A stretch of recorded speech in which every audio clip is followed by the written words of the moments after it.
qui date, dont on a des traces dès le VIe siècle et qui a de grandes chances d'avoir été composée par saint Remi, hein, la prière des francs. Alors je vous ai distribué une petite image au dos duquel vous avez la fameuse prière des francs que je vous conseille de réciter chaque jour à votre prière du matin et prière du soir, parce que tous mes amis qui récitent ces prières depuis nombreuses années ont vu les grâces qui sont liées dans cette demande qui est essentielle pour sauver la France, hein, et la civilisation. Parce que je vais essayer de vous montrer une chose que vous n'avez peut-être pas bien perçue, puisqu'on en parle très très peu. La vocation et la mission de la France, c'est la France qui a mis en place la vérité socialisée. Et donc actuellement, tout le système, c'est l'erreur socialisée pour détruire la civilisation chrétienne. Et donc nous allons d'abord prier donc cette fameuse prière des francs. Dieu Tout-Puissant et Éternel, qui pour servir d'instrument à votre divine volonté dans le monde, et pour le triomphe et la défense de votre sainte Église, avez établi l'empire des Francs, éclairez toujours et partout leurs fils de vos divines lumières, afin qu'ils voient ce qu'ils doivent faire pour établir votre règne dans le monde, et que persévérant dans la charité et dans la force, ils réalisent ce qu'ils auront vu devoir faire par notre Seigneur Jésus-Christ, roi de France, ainsi soit-il. Cette prière est disponible aux éditions Saint-Rémy, hein. Vous pouvez la commander et la distribuer autour de vous. Un tout petit détail, j'ai mis en vente ici un certain nombre de livres. Ce sont des livres qu'un prêtre vend parce qu'il a besoin d'argent. C'est donc une œuvre. Il vend donc tout le catéchisme. Vouloir humaniser cette histoire, c'est donc perdre son temps, et faire des systèmes pour l'expliquer est aussi inutile que téméraire. Ni l'homme, ni la société, ni l'histoire ne sont explicables en dehors de l'idée chrétienne. Et si la providence n'est pas un mot, si l'incarnation n'est pas un mythe, si l'ordre surnaturel n'est pas une rêverie, si l'éternité n'est pas un mirage, ce vaste ensemble de la vie de l'humanité que l'histoire a la prétention de présenter aux esprits a un sens, une portée, une loi, une direction. Il ne se peut pas qu'il n'y ait là autre chose que des faits et des dates, un pur spectacle, et que l'humanité, au cours de sa longue vie, n'ait rien à faire, rien à obtenir. Je vais donc, tenu par le temps, être obligé d'aller à l'essentiel, et je vais faire cet exposé en 5 parties, donc certaines très courtes, pour montrer donc que l'histoire est divine. Premièrement, un court résumé de l'histoire de la vie des anges, car il y a des leçons importantes à en tirer, et il y a tout un enseignement de Dieu à travers donc cette création des anges. Deuxièmement, quelques réflexions sur la création, ses lois intangibles, et là encore, ce que Dieu nous enseigne dans ces quelques jours de création. Troisièmement, le Christ, unique centre de l'histoire du monde, tout tourne autour de lui, avant le Christ, pendant sa vie sur terre et après son incarnation par son Église. Quatrièmement, la vocation et la mission de la France. Ce n'est pas du chauvinisme, c'est simplement donc savoir comment les choses se sont passées. Les choses se sont passées en France. Je n'y peux rien, c'est un fait. Bien. Et donc, en France, s'est créée la vérité socialisée, ce qui explique la mission et la vocation de la France, qui n'est pas finie. Et donc, 5e partie, quelques leçons à tirer pour un avenir proche. Je ne rentrerai pas dans le grand débat que représente le problème de l'Église conciliaire. Il est trop tôt pour faire ce débat, il se fera un jour. Il est très important, mais ce n'est pas l'objet de ma conférence, hein, et je n'en parlerai pas. Première partie, la création des anges. Cette partie mériterait elle seule une conférence. Résumons. Tout tourne autour d'une créature qui aura une mission toute spéciale, la très sainte Vierge Marie. Le problème des anges est lié au problème de la très sainte Vierge Marie. Toutes les créatures sont nées pour la gloire de Dieu, pour le contempler et l'adorer. Pour le mériter, toute créature est éprouvée, car il n'y a que dans l'épreuve que l'on prouve son amour. Cette épreuve des anges fut simple et terrible. Dieu leur annonça qu'il créerait d'autres créatures, les hommes, et que ces hommes pécheraient. Les anges qui vivaient en présence de Dieu ne pouvaient comprendre le péché qui n'est que préférer la créature au Créateur. Quel scandale pour eux! Mais de plus, la seconde personne de la très sainte Trinité serait obligée, pour racheter ce péché, de s'incarner dans cette créature humaine et de mourir. Dieu mourir. C'est vraiment incompréhensible. Ont-ils eu des visions de la passion, de cette passion, scandale pour les Juifs et folie pour les gentils? Alors pour les anges, essayez de méditer un petit peu ce que devait être pour les anges cette vision de la passion. Et cette mort sur une croix. Et ce n'était pas tout. Dieu, pour s'incarner, naîtrait d'une de ces créatures scandaleuses, et pire, cette mère de Dieu deviendrait reine des anges. Ce fut trop. Un tiers des anges, emmenés par Lucifer, l'actuel roi des anges, tomba dans le péché, préféra sa volonté propre à la volonté de Dieu, et à ce moment-là, ils tombèrent dans le péché. Aussitôt, d'autres anges, deux tiers des anges contre un tiers des anges, se levèrent contre ces ingrats. Le premier péché de Lucifer, c'est l'ingratitude. Le deuxième, c'est l'orgueil. Le troisième, c'est la désobéissance. Et une colossale bataille se fit dans le ciel, avec un chef dont le nom fut un cri, qui est comme Dieu, quis ut Deus, Michael. Qui êtes-vous, créature misérable, à juger votre Dieu, à lui refuser l'acte d'adoration et d'amour suprême qui est de se soumettre à sa sainte volonté? Les anges révoltés furent précipités en enfer. Il y a des leçons à tirer de ce fait historique. Premièrement, Dieu est le maître de tout. Deuxièmement, à lui seul, adoration, obéissance, gratitude, amour. Si quelqu'un m'aime, il garde mes commandements. Troisièmement, à cet instant, la création va se diviser en deux camps irréconciliables et où on est ou dans l'un ou dans l'autre. Il n'y a pas de troisième camp. Où on est dans le camp de la vérité ou on est dans le camp du mensonge. Troisièmement, ces anges déçus deviennent nos ennemis. Ils haïssent toute personne qui méritera d'être élue. Parce que la fin du monde arrivera lorsque le nombre d'anges déchus aura été remplacé par le nombre d'élus. Cinquièmement, ces anges prévaricateurs sont redoutables. Homicides, menteurs, enténébrés, révoltés, doubles. Gog, qui veut dire rusé, Magog, qui veut dire tueur. Ils ont les deux fonctions tout le temps. Le mensonge, la ruse, pour finir par la mort, ils sont homicides. Sans repentance possible, en enfer, c'est toujours, jamais. Une éternité d'enfer. Sixièmement, plus fort que nous dans l'ordre de la nature, on ne peut leur résister qu'en étant en étroite communion avec celle qui seule est capable de leur résister, la très sainte Vierge Marie. Et là, il y a une vocation particulière de la France. C'est pas pour rien que que le pape Eugène IV a dit Regnum Galigne, Regnum Mariae. En France, il y avait 600 000 édifices religieux avant les guerres de religion et la Révolution française. Dans ces 600 000 édifices religieux, il y avait des statues de la Très Sainte Vierge Marie et il y avait des tableaux de la Très Sainte Vierge Marie. La France est la nation la plus dévote de la Vierge Marie et la Vierge nous est reconnaissante puisque c'est là qu'il y a eu les plus grandes apparitions donc de la Très Sainte Vierge Marie pour le monde entier. Et l'apparition de Fatima a eu lieu à Fatima parce que l'évêque de Tilly a refusé l'apparition de Tilly qui était le message de Fatima et qui était une importance considérable. Bon, tout ça c'est oublié maintenant, etc. Bien. Mais faut-il être encore dans la vraie dévotion à la Très Sainte Vierge Marie? Et notre génération a besoin de réétudier régulièrement le traité de la vraie dévotion enseigné par Saint Louis-Marie, qui commence par expliquer les 7 fausses dévotions.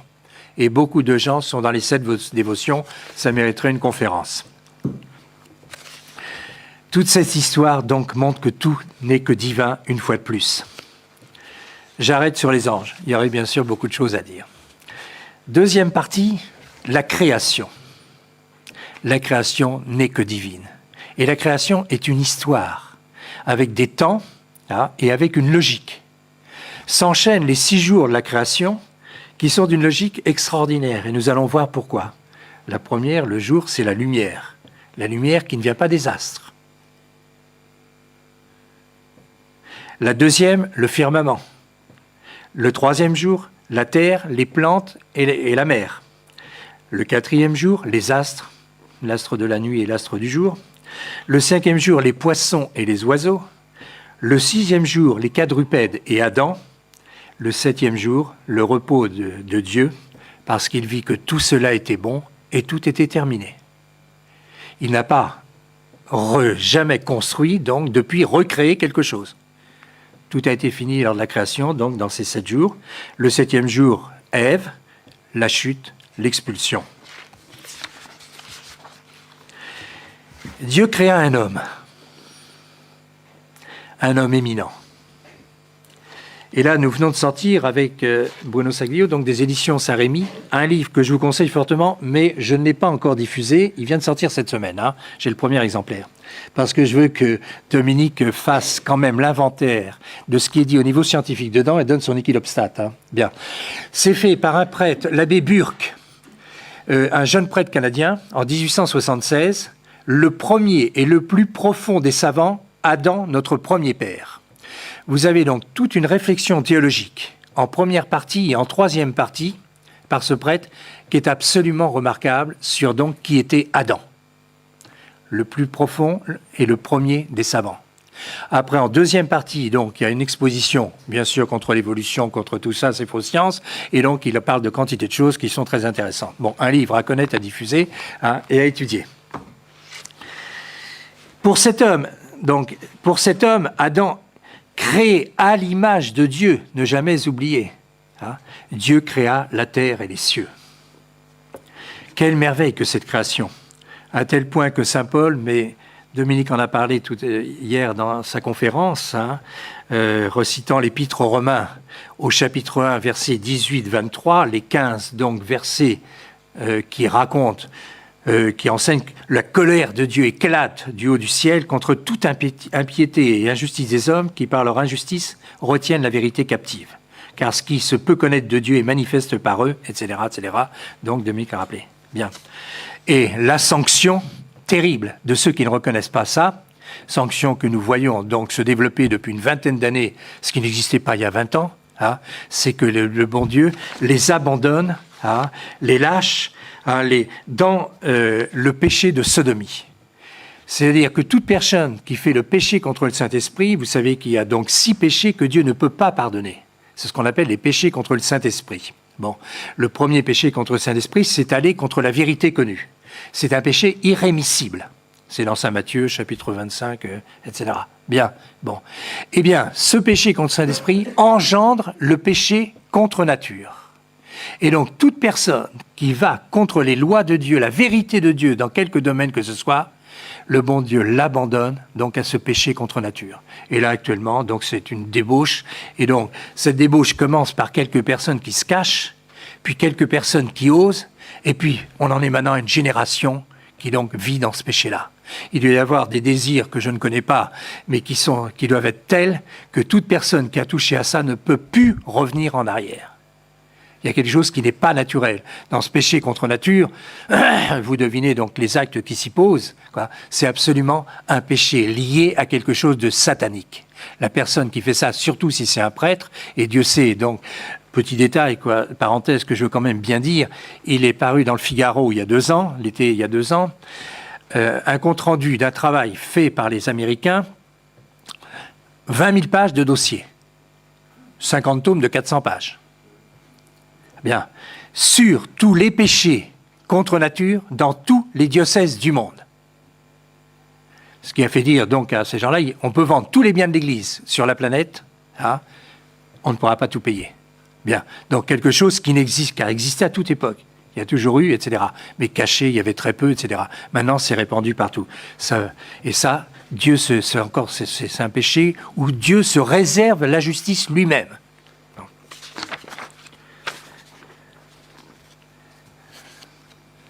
Alors 3 fois donc, il y aura le terme « il les livre au péché contre nature ». Adam fut donc créé dans ce jardin d'Éden pour en être le pontife et le roi. Car Adam, fait à l'image de Dieu à sa ressemblance, était le roi de l'univers. Né pour aimer, il vivait dans le bonheur. Soulignons quelques vérités malheureusement pas assez étudiées et mises en valeur sur toute cette création. Premièrement, tout ce qui est créé est instantané. Dieu dit et c'est fait. Il ne met pas des années à construire le soleil. Il ne met pas des années à construire la vache. Quand il construit la vache, il faut qu'elle mange le soir même. Quand il crée la baleine, il faut qu'elle mange le soir même. Quand il crée la sardine, il faut qu'elle mange le soir même. Ce qui fait que beaucoup de pères de l'Église ont dit que toute la création des êtres s'est faite en une journée. Bon, là je laisse aux scientifiques de nous travailler sur la question. Quand il crée les mathématiques, bon, j'étais jadis dans ma vie prof de maths en première et seconde au Sahara, à Tougourt, et alors j'avais des élèves donc qui étaient arabes et qui étaient très religieux. Ils ont quelque chose, quoi. C'est une religion tellement frelatée, quoi, etc. Tout. Et quand je les prenais en seconde, je leur demandais donc est-ce que vous aimez les maths? Et bien sûr, les 3 quarts disaient surtout pas. Et au bout de 3 mois, ils aimaient tous les maths. Mais je leur disais d'abord que les maths sont la plus grande preuve de l'existence de Dieu. Pourquoi? Parce que les maths doivent être construits en un instant. Sans ça, rien fonctionne. On découvrira avec le temps le chiffre 0, le chiffre pi. On découvrira du créer. On ne créera pas le chiffre 0, on ne créera pas le chiffre pi. Et donc ce monde extraordinaire, quoi, n'a pu être créé que par un Dieu, puisqu'on n'a pas encore épuisé. Alors quand je lisais l'autre jour que dans l'Académie pontificale des sciences, il y a un mathématicien athée, mais j'aimerais le rencontrer pour lui poser une question, et répondez-moi, monsieur, qui a créé les mathématiques? Répondez-moi. Et j'ai coincé plusieurs fois donc un certain nombre de personnes athées en disant « Mais dites-moi, on s'en sert tout le temps. On les regarde l'heure toutes les 3 minutes à notre montre. On passe notre vie avec les chiffres et les nombres. Qui a créé tout ça? C'est le hasard?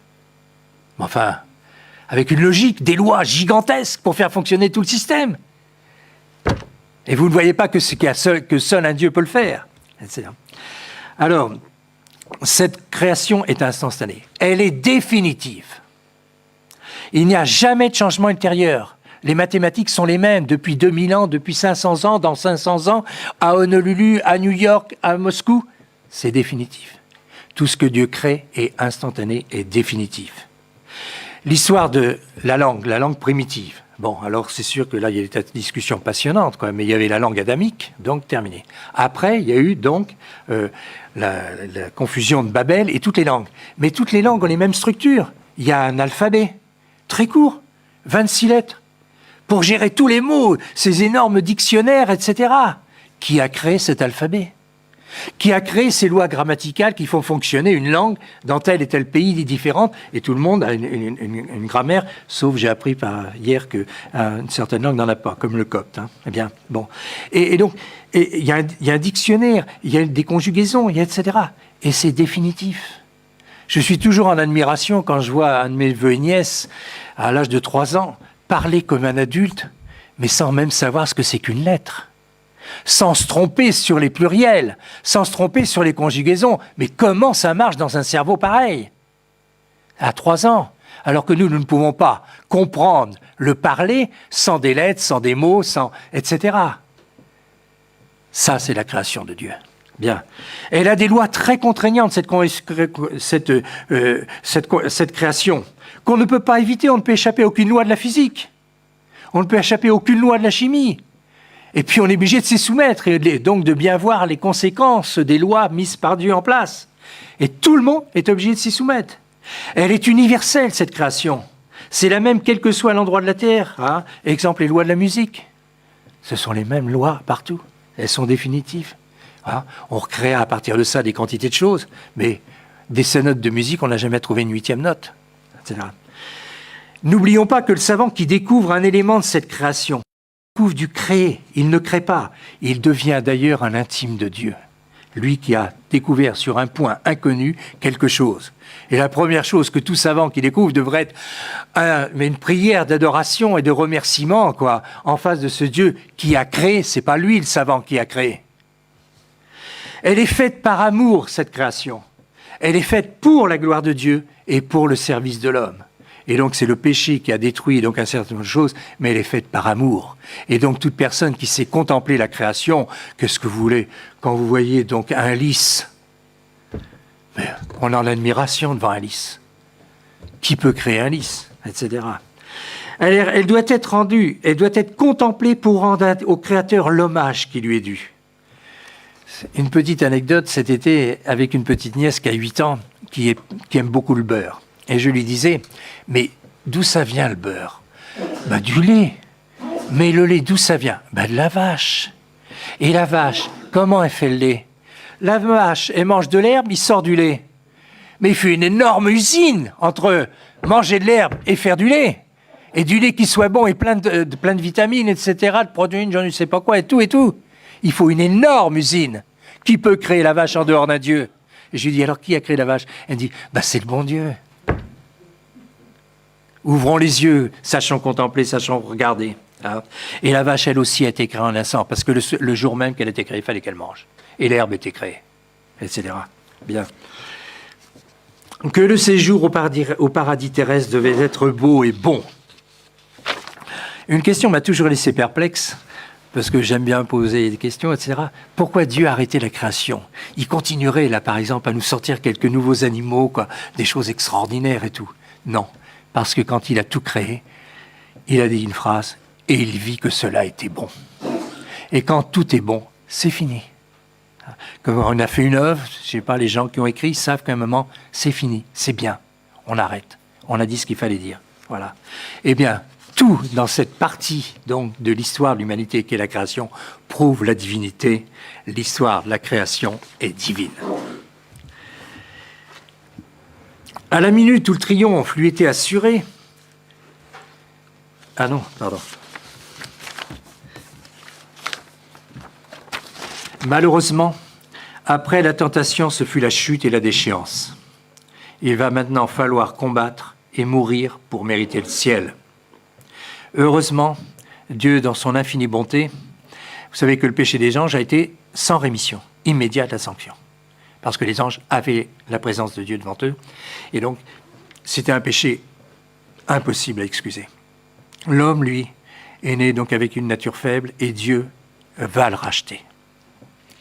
Dieu promet un médiateur qui nous sauvera. De la femme naîtra un fils qui écrasera la tête du serpent. Voilà la grande promesse. Il faudra attendre 4000 ans. Une seconde promesse sera faite à Abraham. C'est de sa race que naîtra le Messie. Une troisième nous précisera que ça passera par Isaac, une quatrième par Jacob, une cinquième par Judas, et enfin une sixième par David. Et après 4000 ans, traversant de multiples épopées, naît ce Sauveur, ce Messie, notre Seigneur Jésus-Christ. Combien de fois en 4000 ans l'ennemi, l'adversaire, Satan, essayera de détruire le plan de Dieu? Je ne citerai qu'un exemple parce qu'il va être pour nous très marquant. C'est l'histoire de Sennachérib. Bon, vous avez ça dans une brochure qui est disponible, qui s'appelle « Le dénouement de la persécution par l'abbé Lehmann », une petite brochure toute simple qui raconte le problème de Sennachérib. Sennachérib est l'antéchrist de l'Ancien Testament et donc a voulu détruire les promesses davidiques et les promesses donc de la rédemption. L'abbé Lehmann explique comment il fait ça en 4 temps. Je vous reporte à la brochure. Bien. Et au moment où il a tout gagné, à ce moment-là, Dieu intervient. Bien. Pourquoi? Parce qu'un sauveur vient sauver quand tout est perdu. Deuxième point, c'est parce qu'il veut laisser à Satan l'impression d'avoir tout gagné et que son plan, donc, était à peu près sûr. Mais c'est lui quand même qui est le Tout-Puissant. L'abbé Lehmann explique, ça va être exactement la même chose, c'est écrit donc en 1865, et il explique que c'est la même chose qui va se passer actuellement.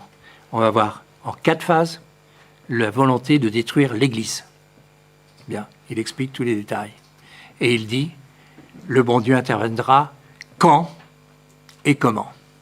Il interviendra au dernier moment, comme sous Sennachérib.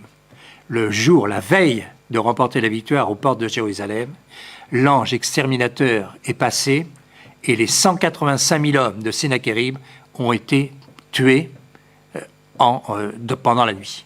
Sennachérib, le lendemain, en se levant, a parcouru tout le camp, allant de tente en tente, voyant que des morts. Quand il est arrivé à la fin donc, du campement, aux extrémités, sorti du campement, il était devenu fou. Il y a de quoi? C'était fini. Jérusalem était sauvée. Ici, nous allons vivre des choses horribles. Nous allons vivre certainement les mêmes choses que la Passion. L'Église va passer dans les mêmes donc affres, dans les mêmes persécutions, dans la chose la plus terrible, où notre foi va être mise à l'épreuve terriblement. Et le bon Dieu n'interviendra qu'à la dernière minute. C'est ce que dit l'abbé Lehmann. Je vous reporte à ce document. Bien.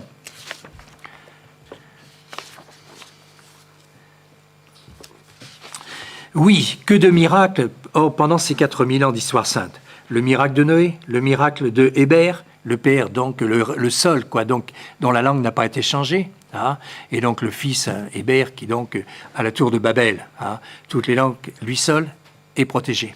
Bien. Le miracle d'Abraham, le miracle de Jacob, le miracle de Joseph, le miracle de Job, le miracle de Moïse, le miracle de la traversée de la mer Rouge, le miracle de la manne, le miracle de Josué, le miracle de Gédéon, le miracle de Samson, Samuel, le miracle de David, le miracle d'Élie, d'Élisée, de Hénoch, de Isaïe, de Tobie, de Judith, des prophètes, de Daniel, d'Esther, de Judas, du Maccabée, hein, etc., de Anne et Joachim. Tout ça, ce sont des miracles. Voilà l'histoire de l'Ancien Testament. Tout ce qui est de Dieu est lié au miracle. Et nous en parlerons pour la France. Que sont ces grands noms à côté de ceux de la Grèce antique, de l'Égypte, de la Perse, etc., comparés à ces saints de l'histoire sainte? Ils sont très peu nombreux dans les petits polandistes de Monseigneur Guérin. Sur l'Ancien Testament, donc vous avez siècle par siècle la liste des saints de toute l'histoire de l'Église. Ça fait à peu près 33 pages. Vous avez une seule page pour les saints de l'Ancien Testament, 55 noms. D'autres, bien sûr, ont mérité le ciel, mais qui sont donc des exemples et des références qui nous sont présentés par Dieu. Et oui, eh bien, ces 4000 ans montrèrent que l'histoire tourne autour des choses de Dieu. Troisième partie, et alors arrive le chef-d'œuvre de la création, et arrivent les temps où Dieu va s'incarner. Et là rentre le rôle extraordinaire de la très sainte Vierge Marie. Nous sommes dans un pays qui aime la Sainte Vierge Marie. Nos mères nous ont appris l'amour de la Sainte Vierge Marie.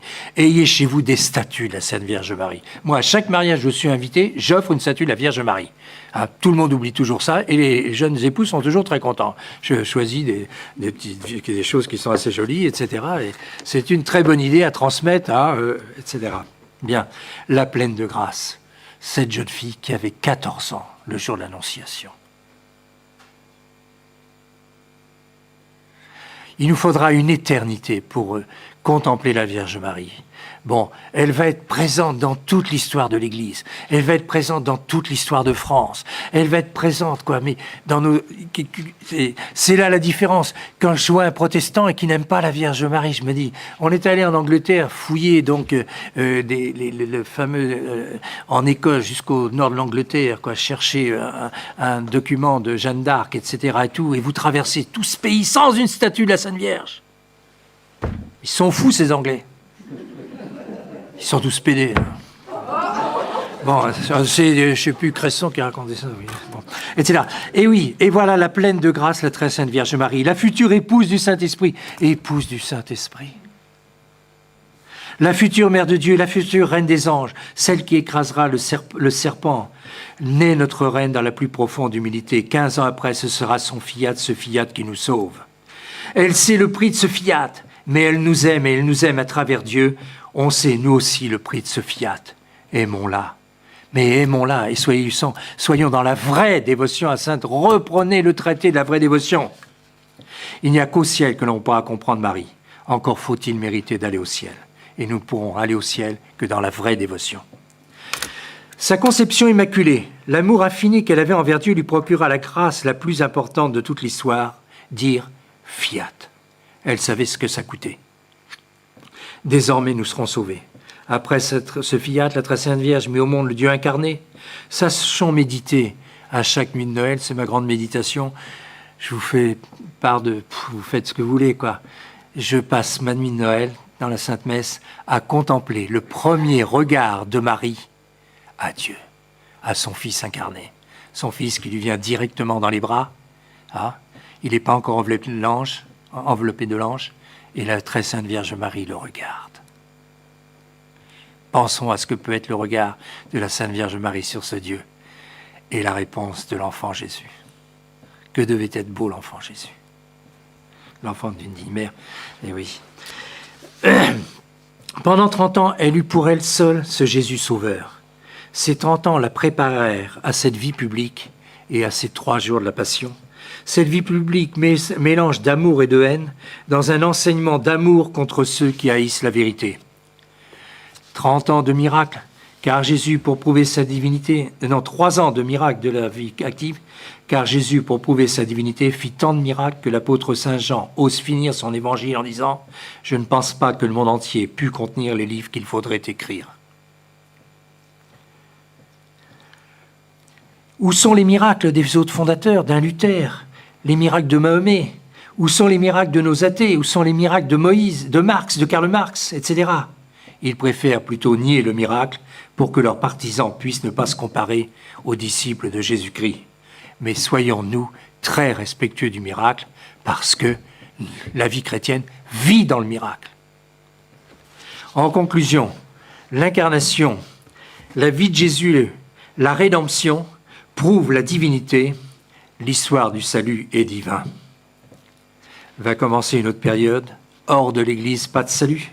Allez enseigner les nations, allez baptiser les nations. Mais avant de dire cela, il y a quelque chose qu'il faut souligner parce que ça va être très important dans l'histoire, c'est au soir de la résurrection, quand notre Seigneur arrive donc ressuscité auprès des apôtres. Ils avaient donc perdu la foi. Eux qui avaient passé 3 ans avec notre Seigneur, quand on pense quand Saint-André, donc pour la première fois, parce que tout le monde savait que les temps étaient arrivés, on avait fait même un recensement pour savoir quelle pouvait être la descendance de David. Le recensement est inspiré de Satan, pour savoir donc où étaient les descendants de David, puisqu'il y avait cette promesse. Et la deuxième chose, ils savaient que c'était d'une vierge. Alors ils ont vu la Vierge Marie enceinte, c'est pas elle. Il n'y avait que 4 personnes qui savaient qu'elle était donc complètement vierge, avant, pendant et après. Hein? Donc, il y avait donc sa cousine Élisabeth et son époux, il y avait Joseph et elle, ils étaient 4 à savoir qu'elle était donc la Vierge, la Vierge Immaculée. Bien, bon. Et alors, Satan savait que quand le Christ allait régner, son règne à lui disparaissait. Lui, il était donc complètement maître du monde, partout. Et il faut lire La vie du Père Aubry, édition Saint-Rémy, vous trouvez ça, qui raconte comment il est arrivé en Chine, où il voyait la Chine, qu'il n'avait jamais connue, bien sûr, les apôtres, occupée par Satan. Quand il a baptisé les gens changeaient de visage. Dans les jardins se mettaient à pousser des fleurs qui étaient inconnues, etc. La nature elle-même, les chiens qui avant lui mangeaient les mollets, venaient lui lécher dans les mains, dans les maisons de baptisés, etc. Donc il y a tout cet ensemble. Et alors, donc Satan savait que c'était la fin de son règne, puisque donc il connaissait donc toute l'histoire des temps. Il ne connaissait pas les dates, mais il connaissait l'histoire. Et donc, quand notre Seigneur est arrivé, il savait que les temps. Il a même tenté au désert pour savoir c'est bien lui ou c'est pas lui. Il s'est dit c'est pas lui. L'humilité de notre Seigneur qui se cache, etc., complètement. Dans sa vie cachée, il est là. Mais c'est par Belzébuth que tu... etc. Ça va même plus loin. Jusqu'au dernier moment, il n'y a pas cru. Sauf quand il l'a vu, le jour de la Passion, il s'est dit, ça, c'est pas possible. C'est lui. Alors il fait le songe de la femme de Pilate. C'est les pères de l'Église qui enseignent tout ça. Il fait le songe de la femme de Pilate pour arrêter, donc, le crucifixion de notre Seigneur. Bien. Et la femme de Pilate intervient auprès de Pilate, donc, en disant « j'ai eu un songe », etc. L'heure était venue de racheter le péché, et donc va rentrer la lutte énorme entre donc le royaume, la terre qui appartenait à Satan, et les disciples du Christ, qui en 25 ans vont inonder tout le monde méditerranéen, vont faire chasser les démons partaient des forêts, des temples, de partout, etc., donc par la puissance des apôtres. Et va être la lutte continuelle, donc, parce ils sont 2 à vouloir régner, notre Seigneur Jésus-Christ et Satan. Et on va voir donc les étapes successives. Bien. Je vous conseille, bon, hier on a parlé de l'Apocalypse, je vous conseille de lire Holzhauser. Bien, le vénérable Holzhauser, qui a fait donc une interprétation de l'Apocalypse et qui raconte l'histoire de l'humanité en 7 âges, 7 périodes qui correspondent aux 7 jours de la création, qui correspondent aux 7 jours du Saint-Esprit, qui correspondent aux 7 dons aux 7 dons du Saint-Esprit, etc. Donc, et là, vous avez une explication extraordinaire, comme disait Jean Vacquier, tout est dans Holzhauser. Bon, j'ai fait une petite brochure rassemblant pour notre époque ce qu'enseigne Holzhauser, quoi, donc sur la destruction de l'Église, etc. et tout, hein, et donc vous pourrez lire ça. Bien. Et alors, va se mettre en place la vérité socialisée. Bon, vous avez une vérité individuelle qui est attaquée par la triple concupiscence, et donc par la vertu individuelle vous permettra d'être un saint, ou sinon, si vous subissez la triple concupiscence, la damnation éternelle. Mais il y a un autre élément qui va favoriser ce salut des âmes, c'est la vérité socialisée. Avant de mériter cette vérité socialisée, vous aurez 3 siècles donc de persécution. Pourquoi faire 3 siècles de persécution? C'est pour faire donc des chrétiens qui sont capables de combattre pour créer la vérité socialisée. Et la vérité socialisée se construit en France. Le père de tout cela, c'est Saint Remi. Saint Remi, qui a eu le plus long pontificat, 72 ans de pontificat, va passer 25 ans de prière dans la grotte qui est sous dans la cathédrale de Reims. Hein. Vous avez donc, on descend par les escaliers, ça a été muré bien sûr, et c'est là la grotte où pendant 25 ans, il a prié pour savoir ce qu'il fallait faire et comment il fallait faire. Ce qu'il fallait faire, il s'est dit, il faut un chef. La chose importante de toute la vie, c'est le gouvernant. Ce chef, il se dit, qui je vais prendre? Il y avait des quantités de types personnes autour de lui, de chefs de bande, de chefs de guerre, de ceci, de cela. Il en a vu un qui était particulier, c'était Mérovée. Il a vu cette générosité, cet homme absolument remarquable quoi, contre les Huns, et il s'est dit, celui-là est de la race. Il voit son fils Clovis. Clovis était un type extraordinaire. Bien. Il s'est dit, on va essayer de faire quelque chose avec lui. À ce moment-là, il s'est dit, il faut qu'il y ait une chrétienne autour de lui. Et il fait un mariage entre une fille d'une délicatesse extraordinaire, Sainte Clotilde, la mère de tous les rois de France, et donc ce barbare gigantesque qui était Clovis, avec donc ses francs, etc., et ses guerriers qui étaient terribles, hein, etc. Mais la Clotilde avait été formée par les persécutions précédentes. Elle avait vécu donc la mort de tous ses parents, ses frères, ses sœurs, ses oncles, ses tantes, etc. Et devant des épreuves aussi terribles, elle n'avait pas fait de dépression nerveuse. Elle n'avait pas été abandonnée. Elle avait une foi chevillée au corps. Elle était une grande chrétienne. Elle était capable de convertir un barbare. Il se fait accompagner par Aurélien. Aurélien qui est un Gaulois. Vous savez tout ça, j'ai tous les livres de toutes ces choses-là. C'est pas du baratin. Hein. Je ne fais que raconter ce que j'ai étudié. Bien. Et Aurélien, donc, est chargé donc, d'amener Clotilde à Clovis. Il tombe amoureux, complètement. Elle était très belle. Elle avait toutes les grâces de la vertu. Bien. Bon. Et alors, à ce moment-là, donc, vous connaissez l'histoire, le premier enfant meurt. Clovis lui fait un reproche terrible, surtout c'est un fils. Et le deuxième mourant. Alors là, Clotilde dit, allez, toutes les chrétiennes en prière. En prière, en prière, en prière, il est sauvé. Bien. Alors là, et alors arrive la guerre, donc la fameuse guerre de Tolbiac, parce que c'est là qu'il va y avoir la signature de Dieu. Clovis avait fait la guerre toute sa vie. Il savait qu'il prenait la ratatinée, il savait qu'il était fou. À ce moment-là, Aurélien, il commence à crier à ses dieux. Rien. Aurélien lui dit, dis donc, prie le Dieu de Clotilde. Il lance son cri, Dieu de Clotilde, si tu me donnes la victoire. Qu'est-ce qui se passe? La chronique est précise. À ce moment-là, le chef ennemi meurt. Ça va nous servir de leçon pour après, vous allez comprendre. Le chef ennemi meurt et le premier lieutenant dit « tous derrière moi ». Le second lieutenant dit « non, tu m'as pas enquiquiné pendant 30 ans, c'est pas toi qui vas me commander ». Ils s'entretuent entre eux. Les chroniques le disent, ils s'entretuent entre eux. Et donc, ils gagnent la bataille. Bien. Le lendemain, à ce moment-là, il voit Saint-Remi, hein, qui le met dans les mains de Saint-Vaast, et il hésite. Il dit « mais à partir du moment où le chef se convertit, tout le monde doit se convertir ». Et il dit, est-ce que mes francs vont suivre? Mais les 3000 qui étaient là lui ont dit, on a vu, nous aussi on veut suivre le Dieu de Remi. Et donc alors, catéchisme, catéchisme, catéchisme. Voilà comment se crée la civilisation, la vérité socialisée. Un chef, enseigner le catéchisme. Allez enseigner et baptisez-les. Et le baptême donc de Noël 496. Et donc là, non seulement il est baptisé, mais il est sacré. Et nous allons voir l'importance du sacre parce que c'est une liturgie extraordinaire. J'ai mis ici quelques brochures sur la liturgie du sacre, hein, bon, qui mérite d'être méditée, parce qu'on ne peut pas comprendre. C'est ce qui va tuer Louis XVI. C'est ce qui tue Charles X. Charles X bidouille sur tous les cérémonials du sacre pour plaire à la charte, pour plaire aux protestants, pour plaire aux républicains, pour plaire aux révolutionnaires, oubliant de plaire à Dieu. Et on change le cérémonial du sacre. Il y aura ce qui est lié au pouvoir du sacre, hein, le miracle des écrouelles dès le lendemain, hein, qui est la preuve que c'est le oint de Dieu, hein, etc.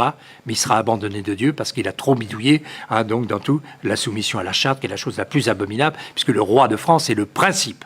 Bon. Alors donc, nous avons vu et créé le chef, choisi par Dieu, appelé par le pouvoir spirituel, comme Samuel appelle Saul et David. C'est toujours le pouvoir spirituel qui appelle le pouvoir temporel. Mais, aussitôt après, va se former un conseil pour rendre la France chrétienne. 5 conciles d'Orléans. Le conseil du roi est formé avec ses conseillers et les évêques. L'amitié entre le pouvoir temporel et le pouvoir spirituel, ce que reprendra donc Léon XIII dans Immortale Dei. Bien.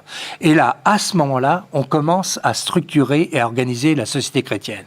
La première chose que lui demande Saint-Remy, évacuer tous les hérétiques, exterminer, c'est-à-dire mettre à l'extérieur, hein, donc les mettre en dehors de la France. On ne peut pas gouverner un pays s'il y a des hérétiques. Le péché le plus grave, c'est le péché contre la foi, c'est l'hérésie.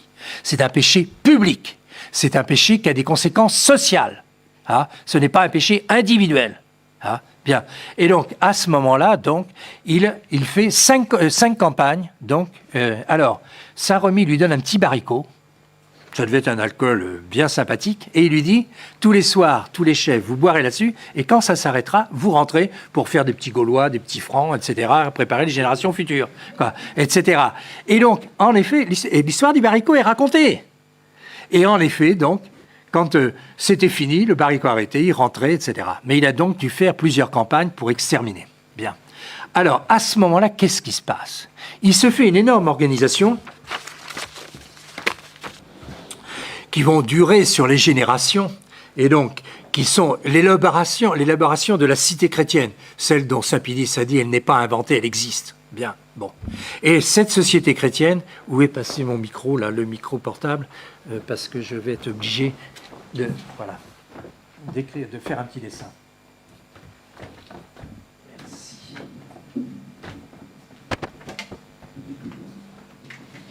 Donc, nous avons le gouvernant. Je rappelle, choisi par Dieu. Nous avons son conseil, qui est tout petit, là, qui comprend à la fois des évêques, hein, et en même temps donc des laïcs, etc. Bien. Et après, en dessous de ça, nous avons une pyramide de commandement. Cette pyramide de commandement est toujours de l'ordre de 1 pour 1000. C'est donné par Taine, hein, dans l'histoire de la Révolution. C'est actuellement à peu près ce qui existe, hein, cette pyramide de commandement, parce que nous allons voir qu'ils vont recréer une pyramide de commandement. Et puis après, tout le reste, ce sont les gouvernés. Excusez-moi, je ne suis pas très doué en dessin. Ce sont les gouvernés. Et tous ces gens-là, gouvernés, en aucun cas ne font de la politique. Jusqu'en 1792, jamais en France on n'a fait de politique. Chacun ici. Donc, toute la structure va être montée, cette société chrétienne, pour le salut du plus grand nombre, pour la gloire de Dieu, et donc dans toutes les quantités de détails qui vont se mettre en place. Et tous les gens ici font leur devoir d'État, c'est tout. Ils font des petits Français, hein, catholiques, chrétiens, pour les préparer à faire leur salut éternel, etc. Tout est orienté vers Dieu.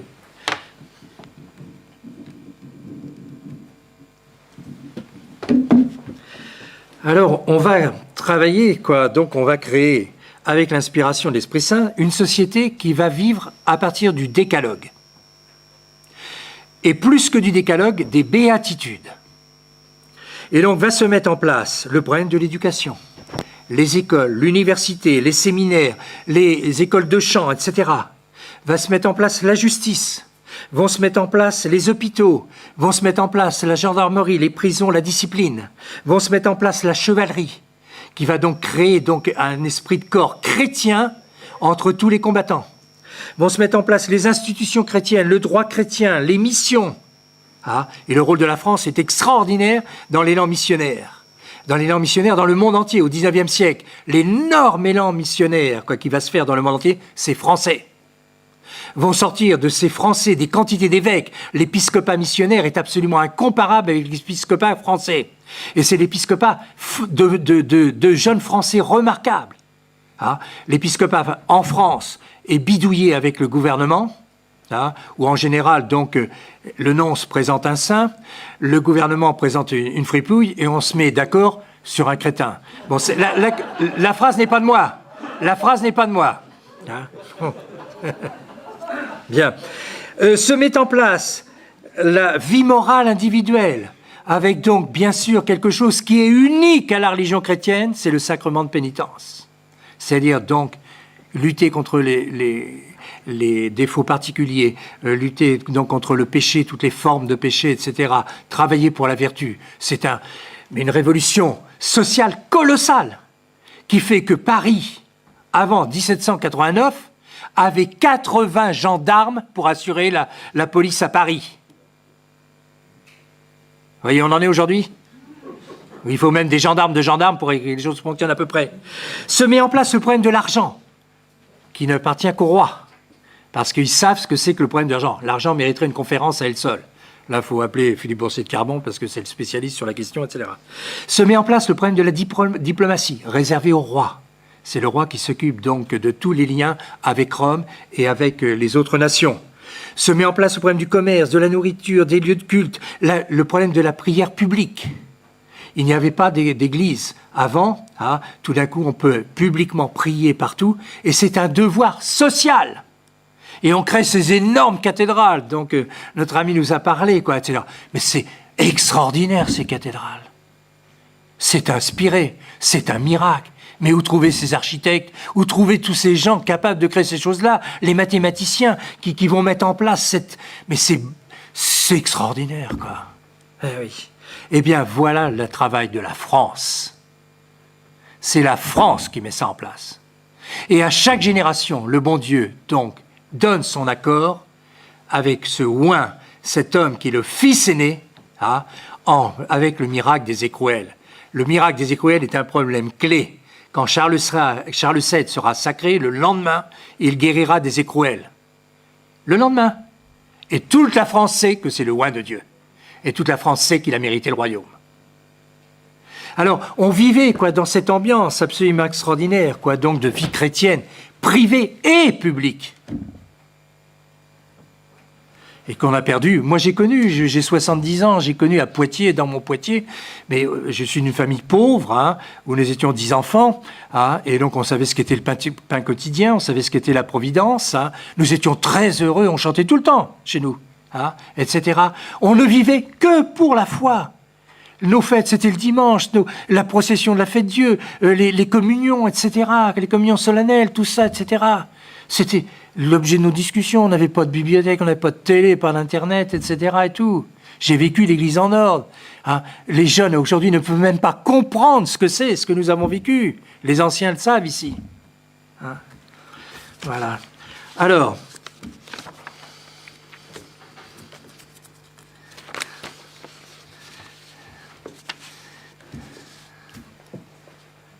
pourquoi, un détail important, pourquoi Saint-Remy a-t-il choisi Clovis? Parce que Clovis avait une qualité unique qu'il a transmise à toute la France. Il était franc, il ne mentait pas. Et les Français ne mentent pas. Les Français apprennent sur les genoux de leur mère, enfin les Français catholiques maintenant, parlons plus de tout ça, mais apprenez sur les genoux de leur mère qu'on ne mentait jamais. Un enfant, sa mère le regardait dans les yeux, il ne mentait pas, il ne mentait jamais. Et on ne peut faire ça qu'avec on peut créer une civilisation chrétienne qu'avec des gens qui ne mentent pas. Nous sommes dans un monde aujourd'hui où tout le monde ment. Tout le monde ment. Tous nos ennemis, etc. Mais moi, quand je vois, quand on a sorti donc le message de Fatima, mais c'était un mensonge, c'était évident. Hein? Comment, mais pourquoi mentir? Ça sert à quoi? Je vois l'autre jour un jeune habit qui inaugurait sa chapelle et il dit, il y avait, tout jeune quand même, il y avait 300 personnes, il y avait 150 personnes. Pourquoi dit-il 300? Ça sert à quoi? Mais on s'en fout qu'il y en a 150 ou 300. Mais il a menti. parlez avec l'intention de tromper. Ne mentez jamais. Vous pouvez faire une erreur. Si cette erreur est rectifiée, dans la minute, vous devez la reprendre. Quelqu'un vous a dit c'est une erreur. Dans la minute, vous devez la reprendre. Et c'est pour ça qu'on n'avance pas, parce que nous sommes dans le mensonge. Nous avons des hommes qui mentent. Et le bon Dieu ne reconstruira pas avec des gens qui mentent. Le bon Dieu, je crois au règne du Sacré-Cœur qui va venir après les événements que nous vivons, ça sera avec des grands chrétiens. Pas du bidouillage, des machins sans arrêt, etc. etc. Bien. Bon. Et donc Clovis, c'est des leçons à tirer. Bon. Tout de suite, on fait baptiser parce que... Voilà. Alors, un détail que j'ai encore oublié, parce que ça rejoint celui que je vous ai parlé le soir de la résurrection, quand notre Seigneur est arrivé, il a dit « La paix soit avec vous ». Le problème de la paix est ce que nous recherchons tous. La paix dans les ménages, la paix dans les familles, la paix dans la nation. C'est la chose donc qui est le plus difficile à tenir, quoi, etc. Et la paix n'a qu'une seule clé, Jésus, notre Seigneur Jésus-Christ. Et le soir de la résurrection, la paix soit avec vous. Et dans la seconde, ils sont tous en paix. Dans la seconde, ils étaient là, mais mettez-vous, réfléchissez une minute. Ces apôtres qui avaient donc apostasié hier sont devant leur Dieu. C'est-à-dire, mais j'étais un lâche, etc. Lui qui m'a aimé depuis 3 ans sans arrêt, qui m'a choisi entre 1000. Quelle devait être leur... La paix soit avec vous. Il leur pardonne. Et il dit la paix soit avec vous. Même chose la veille du sacre de Clovis. Saint-Remy est en train de faire donc le dernier cours de catéchisme, etc. Et tout d'un coup, on sent des odeurs absolument, des parfums extraordinaires. Et on entend une voix, restez, la paix soit avec vous, restez dans ma dilection, restez dans mon amour. Et donc, tout le monde a su que c'était Dieu qui intervenait directement.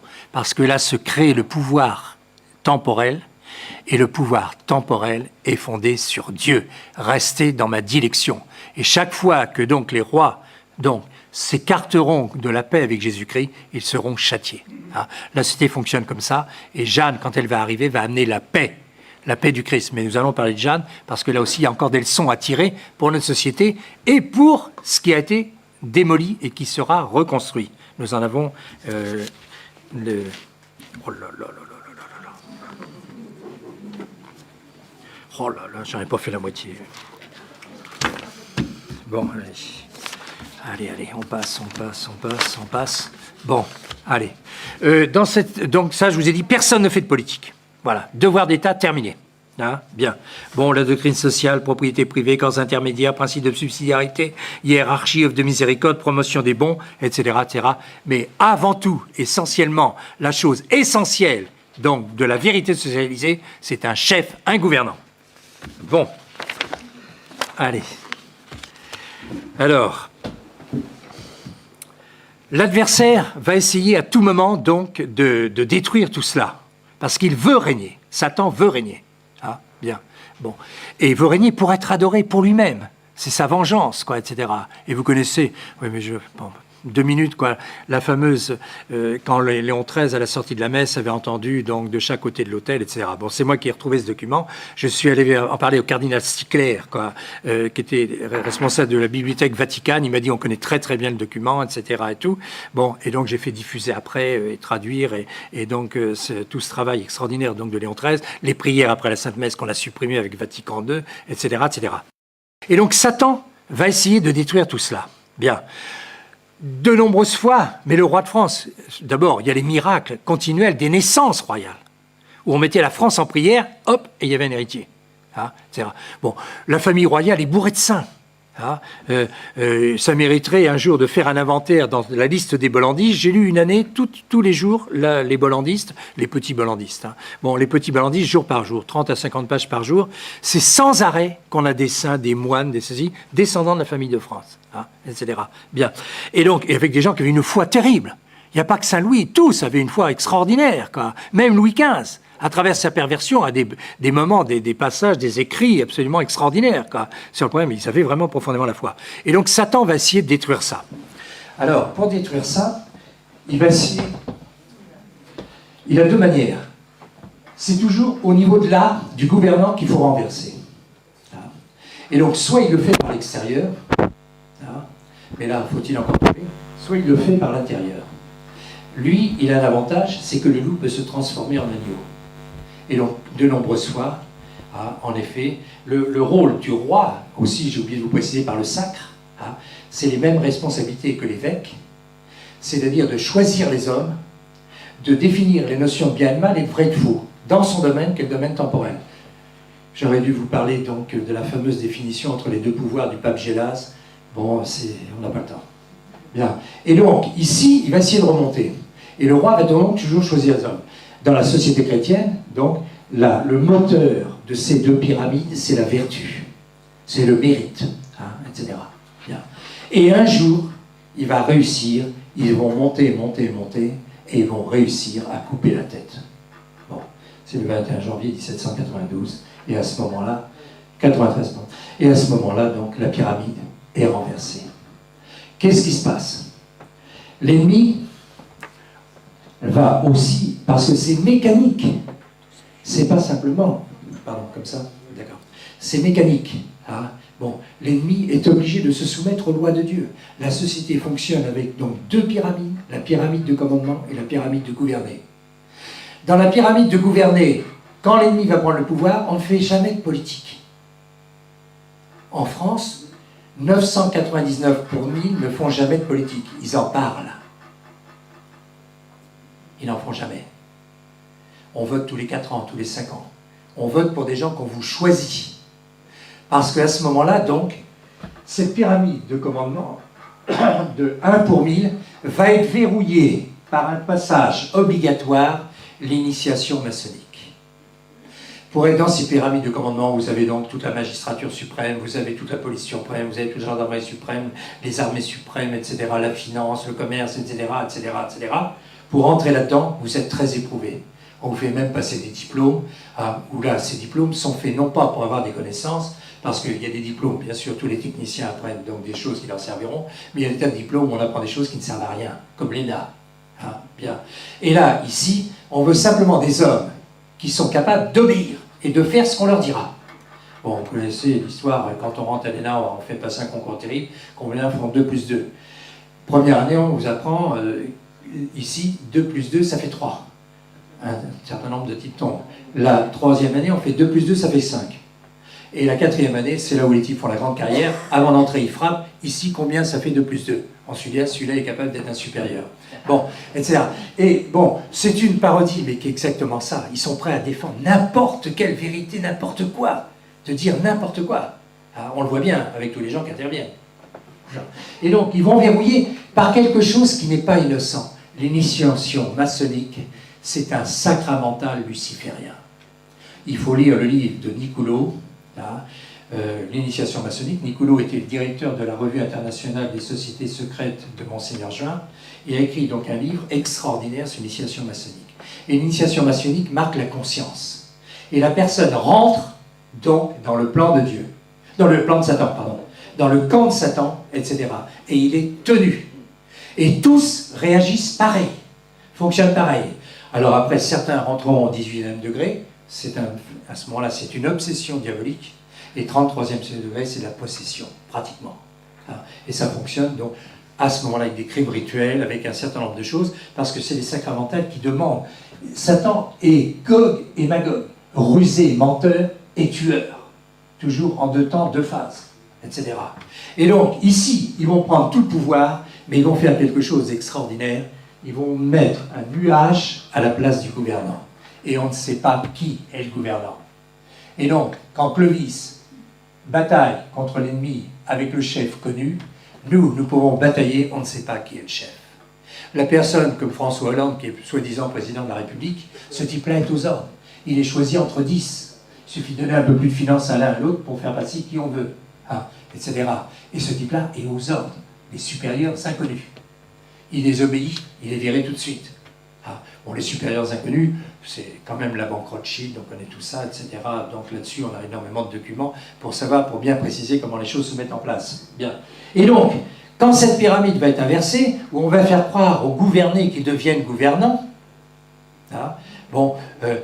c'est ce qu'on vous raconte, vous avez des élus pour présenter ce que vous voulez faire, parce que tout de suite, ils vont transformer ici en parti, P-A-R-T-I-E-S, tous les gouvernés vont être transformés en partis, et ils vont fabriquer pour chacune de ces partis un parti.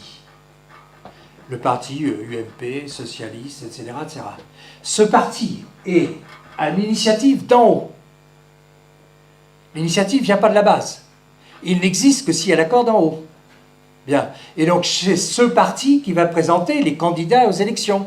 Ce n'est pas vous qui choisissez les candidats, c'est le parti qui choisit les candidats. Et donc, on devrait parler de particratie. Hein? Et dans le parti, qu'est-ce qui choisit les candidats? Le financier. Le financier qui dit celui-là j'en veux, celui-là j'en veux pas, etc. Et s'il n'obéit pas, et si le député n'obéit pas, la fois suivante, il n'a pas d'investiture. C'est donc tout un fonctionnement de cinéma, ça n'a aucun pouvoir. Ça coûte, je ne sais pas, 1 pour 1000 du budget de la nation, hein, tous ces députés, tout ce fonctionnement, tout ça, alors la télévision en vie, etc. C'est pour donc donner l'impression. Mais ça n'existe pas. On en parle. Le vrai pouvoir est caché, lui, il ne bouge pas. Le vrai pouvoir, c'est ce qu'il fait. Hein, il tient, lui, les budgets. Hein, personne à l'Assemblée nationale est capable de comprendre le budget. Ils sont 4 ou 5. C'est reporté d'année en année, etc. On rajoute on va construire une bibliothèque pour faire plaisir à Mitterrand, etc., etc. Bien, mais tout le reste, ce sont des supérieurs inconnus qui décident de tout. Ces gens-là ne décident même pas des lois. Les lois sont décidées dans des commissions. Et ces commissions, on leur dit qu'il faut obéir, etc.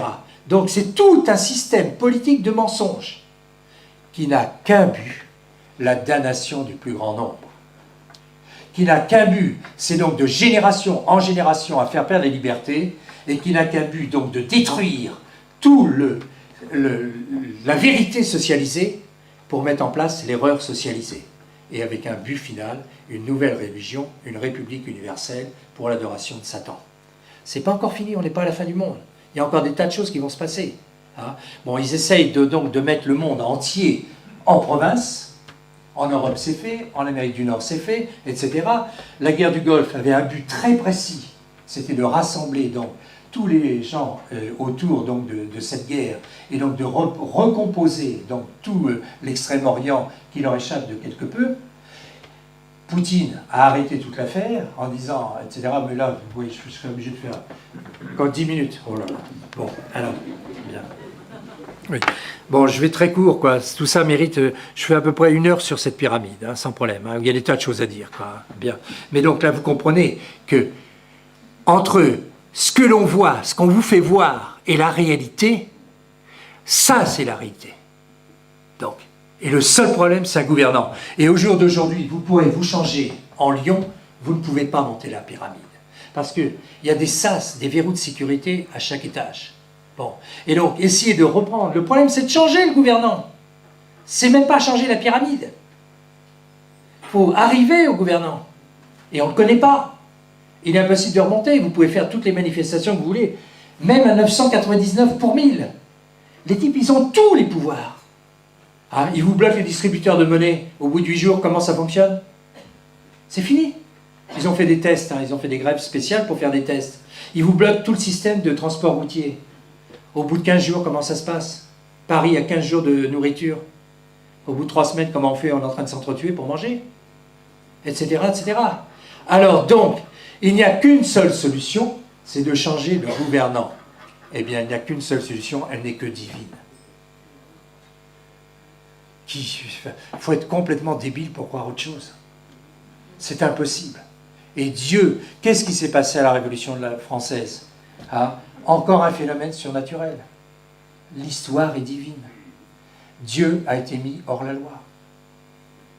La Révolution française, ce n'est pas passer d'une monarchie en une république, c'est passer dans une monarchie chrétienne, d'une société chrétienne, en une société anti-chrétienne, pour démolir la société chrétienne. Parce que nos pères n'ont pas voulu donc faire, etc., les promesses du Sacré-Cœur. Le bon Dieu attend 100 ans. Et tout. Quand il dit de mettre les drapeaux du Sacré-Cœur sur le drapeau français, c'est le drapeau du roi. Hein? Alors, j'ai pas eu le temps de parler de Jeanne d'Arc, j'en dis 2 minutes parce que c'est trop important. Jeanne d'Arc, elle n'entend pas des voix, elle est formée. Qu'est-ce qui se passe? Il y a d'abord un conseil au ciel, puisqu'elle dit, à la demande de la Vierge Marie, à la demande de Saint-Louis et de Charlemagne, je viens, etc. Et tout. Ça veut dire qu'ils se sont réunis au ciel. Et puis le bon Dieu a dit, je vais agir. Bien. Pourquoi? Parce qu'il est tenu par le pacte de Reims. Le pacte de Reims, où il a été fidèle 1300 ans, etc. Et là, ici, il y a un problème terrible, il y a la guerre partout. Et vous avez 5 partis, les Allemands, les Anglais, les Bourguignons, les partisans de Charles VI, les partisans de Charles VII qui sont... Il y a Yolande d'Anjou et puis 3 ou 4 personnes autour. Mais Dieu sait, et il va confier à une jeune fille un secret que lui seul sait. Et il va lui dire, tu vas lui dire, tu es le fils de ton père. Et donc, fils de ton père, tu as droit au sacre. Et pourquoi elle est sacrée? Parce que quand il est sacré, il est protégé dans les 7 parties du corps, qui fait qu'il est protégé des puissances visibles et invisibles, y compris des jeteurs de sorts. Bien. Et donc, aucun roi de France n'est mort à la guerre. Le sacre a son effet. Et donc, elle dit, au sacre, au sacre. Hein, elle obtient donc après la victoire de Patay, quoi, qui est plus importante que la victoire d'Orléans, elle obtient donc quelque chose d'extraordinaire au lendemain. Elle avait demandé le 7 mars, et le 7 mars, Charles n'avait pas répondu. Au lendemain de Patay, le 21 juin 1429 à 16h à Saint-Benoît-sur-Loire, c'est l'objet de notre livre, hein, avec mon épouse, sur la vraie mission de Sainte Jeanne d'Arc, Jésus-Christ, roi de France. Elle demande le royaume. Le roi stupéfait lui dit, je te donne tout mon royaume. Et Jeanne, à ce moment-là, parle en reine, elle est reine de France, parle en reine et elle dit, je donne le royaume à Jésus-Christ. Et quelques instants après, elle dit notaire, et je rends le royaume à Charles. Ce problème de la triple donation est essentiel. C'est Dieu qui choisit le roi. En France, le gouvernant est choisi par Dieu. Tout autre gouvernant sera choisi par qui? Par les loges, par les puissances d'argent. Ça ne sera pas la solution, jamais, en aucun cas. Si le bon Dieu est intervenu en 1429, bien, il réinterviendra aujourd'hui, demain. Bon. Et Jeanne va aller de victoire en victoire, jusqu'au sacre à Reims, à Troyes. Les conseillers de Charles X ont fait demi-tour, on ne pourra jamais rentrer à l'île de Troyes. Jeanne n'est pas au conseil. Il y a quelqu'un qui lui dit, c'est au premier étage, il dit, monte vite là-haut, il y a des choses qui se passent. Elle monte au premier étage, il dit, qu'est-ce qui se passe? Comment? Je vous apporte les clés sous 48 heures. Le soir même, la nuit entière, elle fait mettre des fagots tout autour de la ville de Troyes. Elle leur dit, demain, je mets le feu à la ville de Troyes si vous n'apportez pas les clés. Le lendemain matin, les clés étaient là. Elle avait été formée par Saint-Michel. C'est une chef de guerre.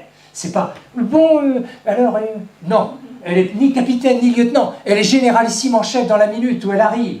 Elle s'impose sans discussion au conseil militaire. Elle s'impose au conseil du roi. Elle donne les conseils du roi. Je viens de découvrir il y a 15 jours tout un article du Père Hérol sur donc l'influence de Jeanne d'Arc sur la restauration de la France dans tous ses détails. Une merveille, je vais le sortir, etc. Quoi. Bien, et tout. Et donc ce que Dieu a fait en 1429, il l'a promis de le refaire. Et donc, soyons des fidèles de Dieu. N'allons pas n'importe où, etc. La seule chose que nous pouvons faire maintenant, donc, Dieu est là. Il va faire une intervention. Alors, mettons notre guitoune en dehors de la pyramide, parce que tout va s'effondrer. Tout va s'effondrer.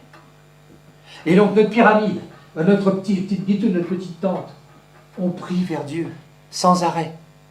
Et mon Dieu, que votre volonté soit faite sur la terre comme au ciel. C'est le règne du Sacré-Cœur. Relisez le dernier chapitre du Cardinal Pi dans le livre du Théotime de Saint-Just. La restauration de la France. Tout ce que je vous raconte, tout ça, je l'ai pris dans les Hérold, dans le Cardinal Pi, dans Monseigneur de Ségur, dans Monseigneur Gaume, dans le Père Hérol, dans Don Guéranger, à des pages terribles dans la liturgique, sur la vocation, la mission de la France et tout ça. Saint Pie X va plus loin, ce n'est pas un rêve, c'est une réalité. Etc.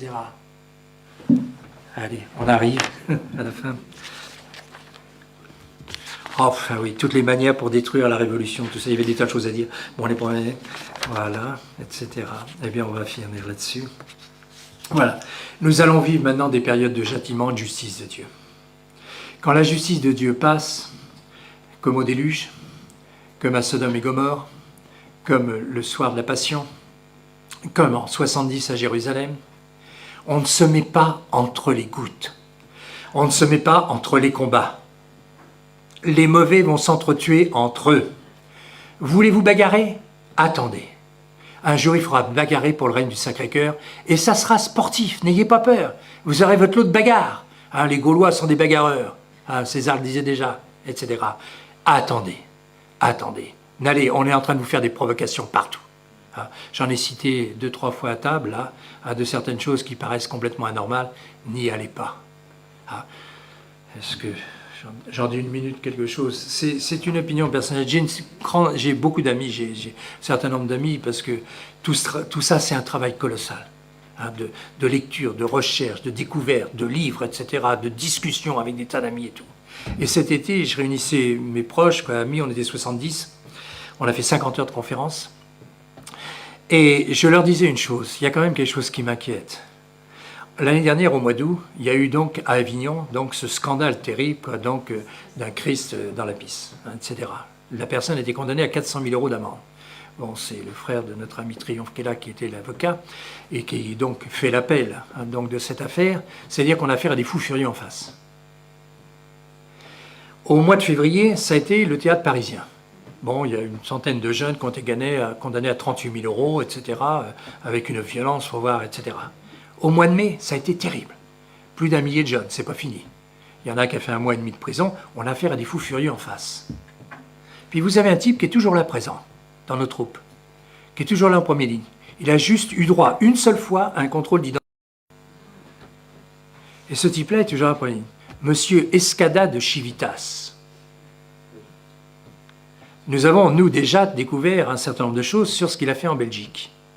Mais ce type-là, c'est un provocateur. Ce type-là, il n'a jamais rien obtenu. Il n'obtiendra jamais rien. C'est pas ici que ça se passe. C'est pas dans la rue. C'est pas dans les manifestations, etc.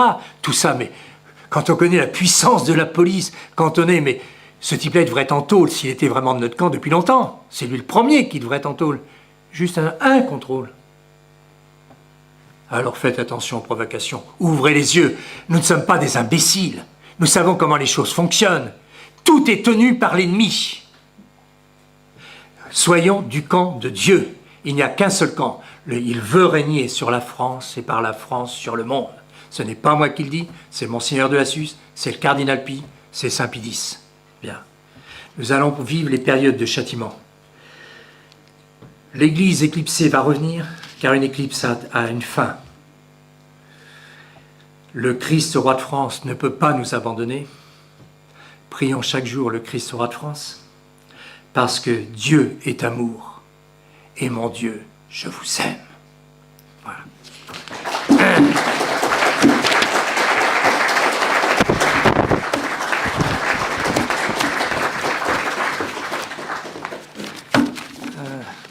Bon, il faut une journée pour parler de tout ça, quoi.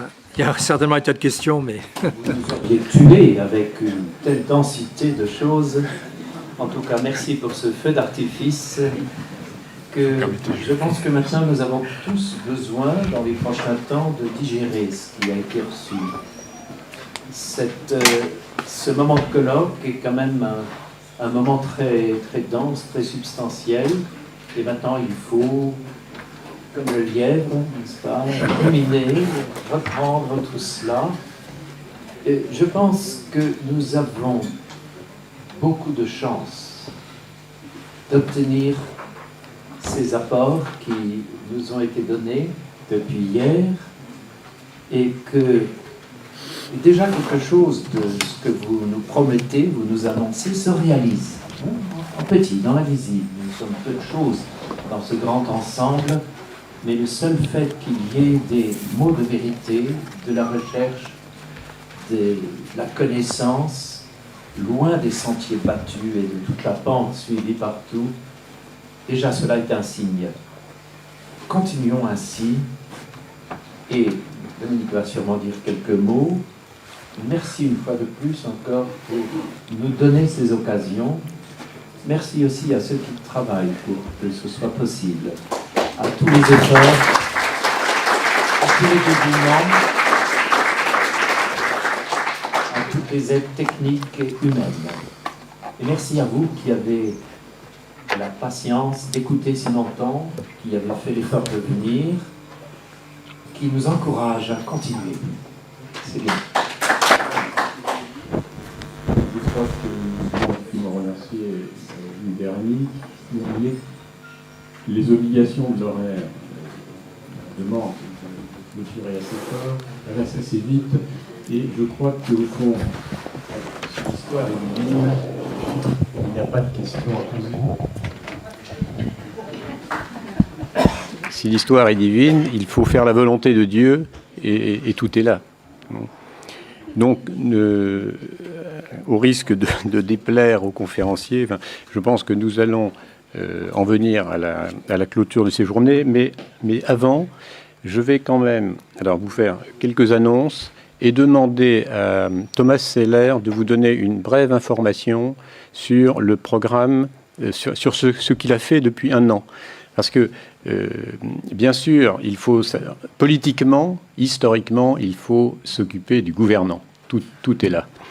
Mais il faut aussi que les gouvernés fassent leur devoir d'État. Et pour qu'ils fassent leur devoir d'État, il faut qu'ils aient des convictions. La base de ces convictions, c'est effectivement qu'ils soient convaincus de la véracité de l'Écriture. Comme dit saint Thomas, et je disais hier, si peu que ce soit qu'on retire à l'autorité de l'Écriture, il n'y a plus rien de ferme dans notre foi. Donc, nous ne posons pas de questions sur le plan de Dieu, mais nous avons à agir et nous avons, en tant que gouvernés, à justement, pour faire notre devoir d'État, avoir des convictions. Et ce qui est intéressant, vous allez voir, c'est que bien que la période soit critique, bien que les médias soient tenus par l'adversaire, eh bien, l'apostolat est toujours possible, parce que les âmes se conquièrent une par une.